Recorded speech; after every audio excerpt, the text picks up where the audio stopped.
जो इंसान रात दिन भजन करते हैं, साधना करते हैं, और जो साधक ये कहते हैं कि महाराज जी हम तो रात दिन भजन करते हैं लेकिन हमें कोई अभ्यास क्यों नहीं होता।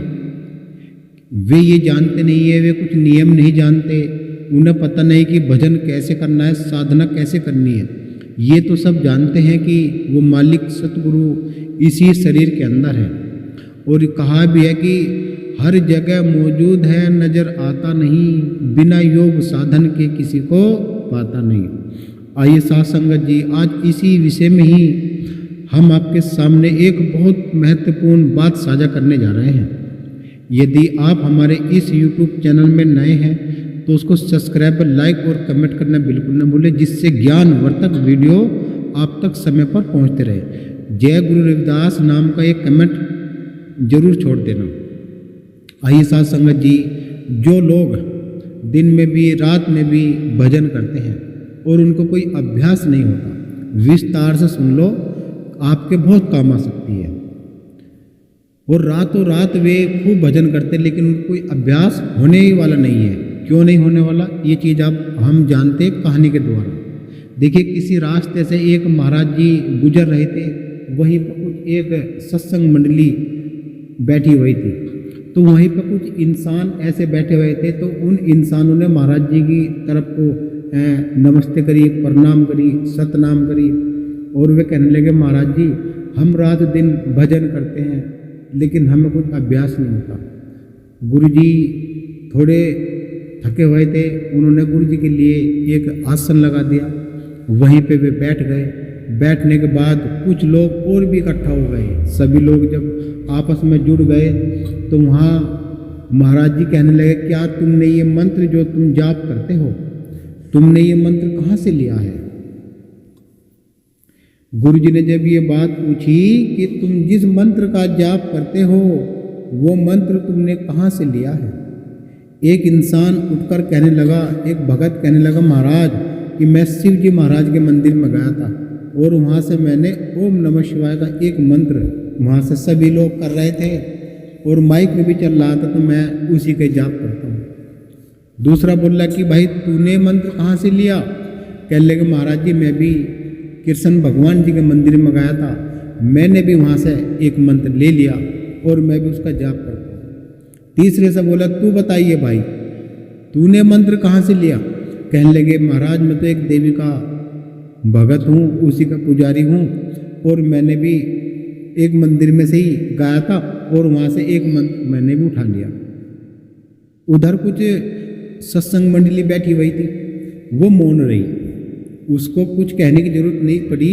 तो गुरु जी उसको कहने लगे, महाराज जी उन जितने लोग वे मंदिरों में जिन्होंने भजन उठाया था, तो गुरु जी उनको सब कहने लगे, भाई जब तुमने गुरु नहीं करा, जब तुमने कोई गुरु नहीं करा, गुरु के द्वारा तुम्हें शब्द नहीं मिला यानी कि मंत्र नहीं मिला, तो तुमको कैसे अभ्यास हो सकता है। चाहे तुम जन्म पे जन्म इसी मंत्रों का जाप करते रहो, तब भी आपका कोई उद्धार नहीं हो सकता। यदि आप भी, किसी ने भी, इस वीडियो को आप देख रहे हैं या सुन भी रहे हैं, यदि किसी ने भी कोई मंत्र कहीं से उठा लिया, चुरा लिया, या किसी बोलते हुए को पकड़ लिया, देखिए इन मंत्रों का कोई मतलब नहीं बनता जब तक वो मंत्र हमें पूर्ण रूप से गुरु नहीं देता।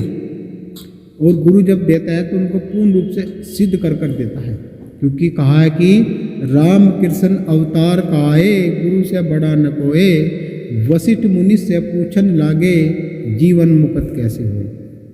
गुरु जी जब उनको ये उपदेश सुनाई रहे थे तो वे सब लोग बड़े हैरान हुए, कहने लगे महाराज हमने कोई गुरु नहीं किया, और जब तुमने गुरु नहीं किया तुमको ज्ञान कहाँ से मिल सकता है। क्या वो परमात्मा ऐसे ही है कि तुम्हारी तरफ आकर्षित हो जाएगा।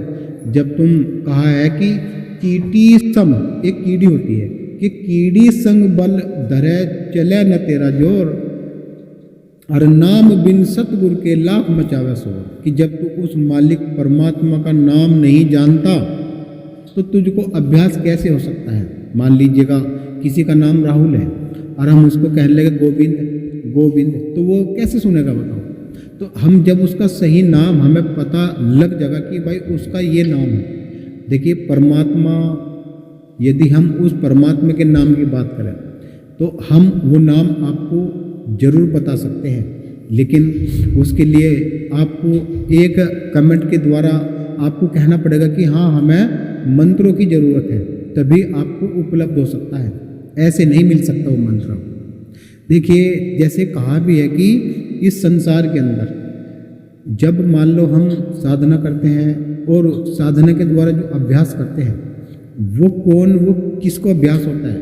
जो सच्चे गुरुमुख होते हैं, जो गुरु के लाल होते हैं, उन्हीं को ही गुरु महाराज अभ्यास कराते हैं, ऐसे नहीं अभ्यास कराते। इस संसार में 3 प्रकार के इंसान हैं। एक इंसान यही सोचता रहता है कि भाई किसी ढाल बस मेरा भला हो जाए, चाहे कुछ भी जतन करना पड़े पर मेरा भला होता रहे। एक इंसान उनमें ऐसा भी होता है कि वो सोचता ही रहता है कि भाई दूसरे का ही भला हो, बस चाहे कोई भी परिवर्तन करना पड़ जाए लेकिन वो यही सोचता है कि बस दूसरे का ही भला हो, जब मेरे पर कहते कि जोर पड़ जाए। एक इंसान वो भी होता है कि जो ये सोचता है कि भाई मेरा भी उद्धार हो और दूसरे का भी उद्धार हो, तो उसी को ही गुरुमुख कहा जाता है। गुरुमुख शब्द कोई छोटा शब्द नहीं होता, एक मनमुख होता है कि जो मन के मुताबिक कार्य करता है, लेकिन जो गुरुमुख होता है वो न जाने कितने लोगों को वो सही लाइन पर लगाता है और सही दिशा उनको दे देता है। महाराज जी ने जब उनको सही उपदेश दिया तो उन सब ने जिन ने भी इधर उधर से मंत्र उठा रखे थे, सब ने गुरु जी के चरणों में मत्था टेका। मत्था टेकने के उपरांत में कहने लगे कि महाराज हमें भी अपने शरण में लेकर हमें भी सत उपदेश दो। कहानी कि खुद कमावे रोग बढ़ावे, रोग लगा तन्ने भाई, और सत शब्द का खंजर पकड़ो कि मन ही मन समझाई। क्या ये आप नहीं जानते कि मन है, जब मान लो कहीं जूते भी खुला दे तो कहीं रसगुल्ले भी खुला दे, मन के मुताबिक नहीं कोई कार्य करना चाहिए। जब हम गुरु मर्यादा पर अटल विश्वास रखेंगे, गुरु पद को हम शीश नवाएंगे, क्योंकि इस संसार में गुरु पद अटल है। कहानी कि गुरु पद कठिन कहानी रे साधो, कि काजी पंडित मरहम न जानी, कोई बिरला जानी। उस मरहम को कोई नहीं जानता, क्योंकि वो मरहम एक ही है गुरु के शब्द का। उस शब्द में जो रमेगा, उस शब्द को जो अपने अंदर स्थापित कर लेगा, उसके अंदर वास्तविक बात हकीकत है कि उसके अंदर वो प्रकाश आ सकता है। अब एक बात बताओ, यदि आप बिजली का कनेक्शन आपके घर में है ही नहीं और मान लो बाहर से लाइन जा रही, तो कोई कटवा गेर ले, कोई चोरी से जलावे, तो वो चोरी से जला रहे परमानेंट था तो नहीं हो सकती। अब वो कभी भी हल जा, कभी बिजली वाले आ जा, फिर तो मुझे उतारते होगे। यदि तुम्हें मान लो लाइट लेनी है तो उसे बिल भी देना पड़ेगा उसका, और भाई मीटर भी लगवाना पड़ेगा, और वो तार लैंडमैन से बढ़िया कसवाना पड़ेगा। ऐसे ही गुरु का यदि शब्द लेना है तो गुरु की चोट भी खानी पड़ेगी, गुरु के नाम पर 10 रुपये परमार्थ में भी लगाने पड़ेंगे, और गुरु के नाम पर बैठना भी पड़ेगा, तब कहीं जाकर अनुभव अभ्यास हो। नो तो रात दिन भजन करते रहो बिना गुरु के। जैसे मैं अपना एक अनुभव बताऊं आपको। एक था सुखदेव जी था, तो उन्होंने कहा कि बिन गुरु की सेव में, यानी कि बिना गुरु के सुखदेव लगा सतगुरु की सेव, और कह कबीर कि बैकुंठ से फिर वापस करा सुखदेव। तो जब इतनी सामर्थ्य उसने हासिल कर ली थी अपनी सुखदेव ने कि वो ऐसे ही बिना गुरु के पहुंच गया था, लेकिन उसे परमात्मा सतगुरु ने उसको कहा कि यहाँ बिना गुरु के कोई नहीं आ सकता, क्योंकि जो सुखदेव के जो गुरु थे वे थे वेद व्यास जी। अब वेद व्यास जी ये सोचने लगे यदि भाई इसको मैं शिक्षा दूंगा तो भाई बेटे और बाप का रिश्ता तो मुझसे सीख नहीं पाने का, तो इसीलिए उसने राजा जनक के पास उसको भेजा था। तो देखिए राजा जनक भी विधेय हुआ, बढ़िया गुरु हुआ है। तो इसी आधार पर बिना गुरु के चाहे, और जैसे आपने सुना भी होगा एक कहानी कि नारद मुनि को एक मछुआरे को गुरु बनाना पड़ा था। उस मछुआरे ने ही उसे लक 84 काटने का भेद बताया था कि 84 कैसे कर सकती है। गुरु कैसा भी हो, गुरु गुरु ही होता है। तो इस संसार में गुरु पद को ही बंदगी है, बिना गुरु के उद्धार नहीं है, बिना गुरु के कल्याण नहीं है। ये तो आप जानते हैं, ये नहीं जानते, ये तो आप जाने, पर बाकी चाहे बिना गुरु के रात दिन भजन कर लो, लेकिन उद्धार नहीं होने वाला। उद्धार तो गुरु के द्वारा ही होगा। इसीलिए जैसे हम हैं, हमने गुरु किए, हमारे जो गुरु है, सतगुरु है हमारे समनदास जी महाराज, हमारे कुल गुरु हैं हमारे सतगुरु रविदास जी महाराज, और हमारे गुरु हैं मेहता दास जी महाराज।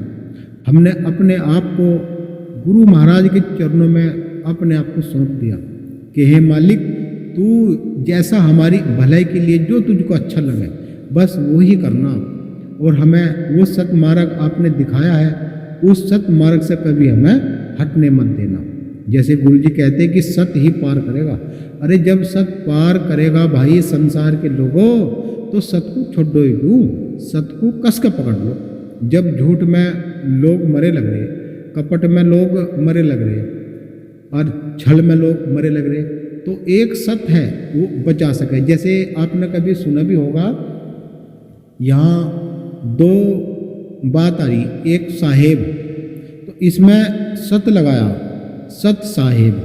तो सत किसका है? रविदास महाराज का। और साहेब कबीर साहब कह रहे थे कि साहेब, तो कबीरपंथी आज भी साहेब कहें, लेकिन आज वे सत साहेब कहें। क्यों कहें? क्योंकि रविदास महाराज ने उसमें साहेब में पहले सत जोड़ दिया। तो सत कौन है? रविदास, ठीक। और साहेब तो वो परमात्मा के लिए बताया इन्होंने कि सत साहेब, उस परमात्मा को हम नमस्कार कर रहे हैं। जैसे कोई राम राम करे, कोई प्रणाम करे, कोई नमस्ते करे। और ऐसे ही ये संसार बिल्कुल जो आप देख पाते हैं और संसार के विषय में आप सोचते भी हैं, क्योंकि संसार अपने मन के मुताबिक कार्य करता है। लेकिन जो गुरुमुख होते हैं वे अपने गुरु के अधीन होकर उनकी सेवा में हमेशा तैयार रहते हैं, उनकी प्रत्येक आज्ञा का पालन करते हैं। गुरु ही हमें हर एक बुराई से बचावे। मान लो कहीं भारी संकट है तो कौन बचा सके? गुरु बचा सके, भगवान नहीं बचाने का। भगवान तो इस इंसान को कहे, यो इंसान ही भगवान है। आइए मैं आपको एक छोटी सी बात से और भी जोड़ रहा हूँ, आप वीडियो में बने रहिएगा, थोड़ा सा भी स्किप मत करना, बिल्कुल सुनते रहना, और एक कमेंट एक सब्सक्राइबर जरूर कर देना। आपने सुना होगा घीसा संत का नाम। घीसा एक जाट था और बुधा एक चमार जाति से था। बुधा एक बढ़िया संत हुआ जिसको कह देते हैं, घीसा भी उन्हीं के साथ लगा हुआ था। तो बुद्धा और दोनों एक दिल्ली के साइड में एक कुटिया में रहा करते थे।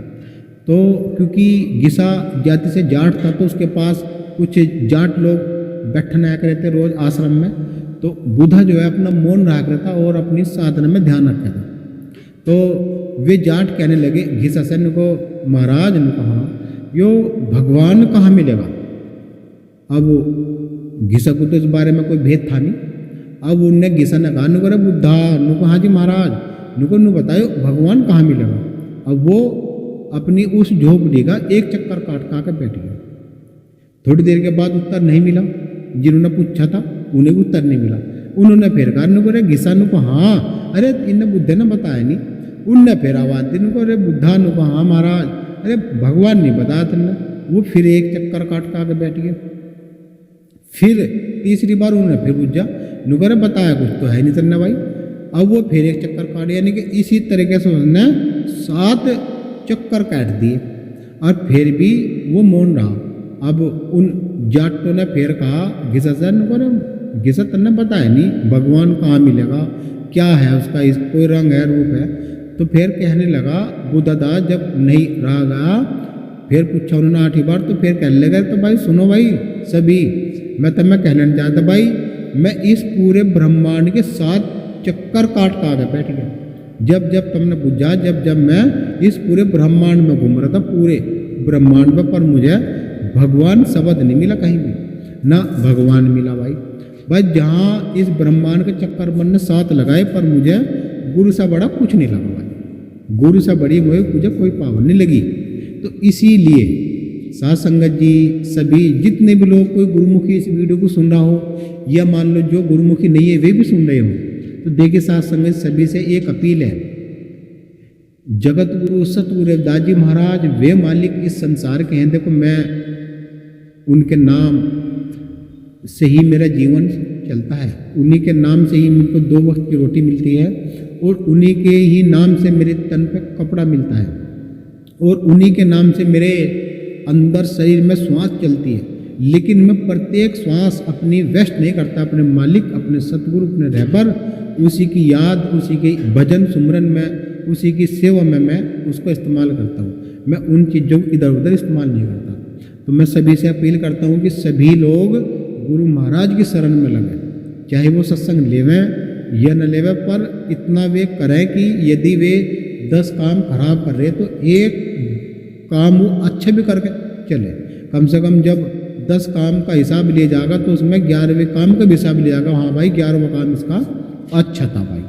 तो भाई मैं तो देखो कह ही सकता हूँ, मानना ना मानना देखो आप लोगों का काम है, मेरा काम कहना है, आप लोगों को काम सुनना है। यदि आप मान लो हमारा उद्देश्य यही होता है कि हम YouTube पर जो वाणी शब्द वाणी समाज के लिए गुरुमुखों के लिए भक्तों के लिए जो वाणी हम मान लो शूट कर रहे बना रहे, वो केवल इसलिए बनाते हैं कि जिससे कि थोड़ा सभी को ज्ञान प्राप्त हो जाए।